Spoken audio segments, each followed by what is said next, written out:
من الشیطان الرجیم بسم اللہ الرحمن الرحیم۔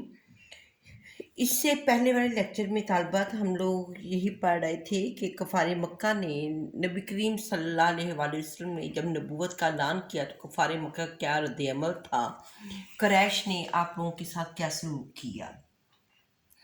تو اعلان تبلیغ کے بعد قریش جب اسلام کے دلائل کا مقابلہ نہ کر سکے تو وہ لوگ تشدد پہ اتر آئے۔ انہوں نے آپ پر آپ صلی اللہ علیہ وآلہ وسلم کی ساتھیوں پر ظلم و ستم کی انتہا کر دی، لیکن مسلمان ان آزمائشوں پر پورا اترتے گئے۔ مسلمانوں کو کفار کے ظلم سے بچانے کے لیے آپ صلی اللہ علیہ وآلہ وسلم نے اپنی ساتھیوں کو 5 نبوی میں پہلی ہجرت حبشہ کی اجازت دے دی۔ ہجرت حبشہ کی اجازت، کیونکہ وہاں کا جو بادشاہ تھا، حبشہ کا جو بادشاہ تھا، اس کا نام وہ عیسائی تھا، اور وہ بہت ہی پرامن اور انصاف پسند حکمران تھا۔ مسلمان کشتی کے ذریعے حبشہ میں داخل ہوئے اور امن کی زندگی گزارنے لگے۔ اس قافلہ ہجرت میں 11 مرد اور 4 عورتیں تھیں۔ پہلی ہجرتی حبشہ میں کل 11 مرد اور 4 عورتوں نے ہجرت کی، اور یہ اسلام کی خاطر پہلی ہجرت تھی۔ اس ہجرت میں جو اہم لوگ شامل تھے ان میں حضرت زبیر رضی اللہ تعالیٰ عنہ، حضرت عبدالرحمن بن عوف رضی اللہ تعالیٰ عنہ، حضرت مصعب بن عمیر رضی اللہ تعالیٰ عنہ، حضرت عبداللہ بن مسعود رضی اللہ تعالیٰ عنہ، حضرت عثمان بن عفان رضی اللہ تعالیٰ عنہ، حضرت ابو حذیفہ رضی اللہ تعالیٰ عنہ، حضرت ابو سلمہ، حضرت عثمان بن مظعون رضی اللہ تعالیٰ عنہ، حضرت عامر بن ربیعہ رضی اللہ تعالیٰ عنہ، حضرت ابو بصرہ رضی اللہ تعالیٰ عنہ، حضرت ابو حاتب بن عمر رضی اللہ تعالیٰ عنہ، حضرت سہیل بن بیضہ رضی اللہ تعالیٰ عنہ، حضرت رقیہ رضی اللہ تعالیٰ عنہ، حضرت سہلہ بنت سہل رضی اللہ تعالیٰ عنہ، حضرت ام سلمہ رضی اللہ تعالیٰ عنہ، اور حضرت لیلہ رضی اللہ تعالیٰ عنہ۔ تو یہ کل 16 یعنی 11 مرد اور 4 عورتیں، اور ایک جگہ ہے 12 مرد اور 4 عورتیں، یہ 15 یا 16 جو لوگ تھے انہوں نے پہلی ہجرت حبشہ 5 نبوی کو کی۔ مسلمانوں نے جدہ کے جنوب میں جو بندرگاہ تھی اس کے ذریعے ہجرت کی، اور قریش نے حتی الامکان کوشش کی کہ مسلمان کا پیچھا کر سکیں، لیکن یہ پیچھا نہ کر سکے، بلکہ یہ مایوس ہو کر واپس آ گئے۔ تو اب قریش جن لوگوں نے ہجرت نہیں کی تھی، مکہ میں تھے، ان کے ساتھ مظالم شروع کر دی ان لوگوں نے۔ اب قریش کے مظالم کیا تھے؟ حضرت خبیب جو تھے، ایک صحابی تھے، غریب تھے، لغار تھے، ان کی پیٹھ جلا دی انہوں نے۔ حضرت بلال رضی اللہ تعالیٰ عنہ کے گلے میں رسی ڈال کر ریت پر کھینچے جاتے۔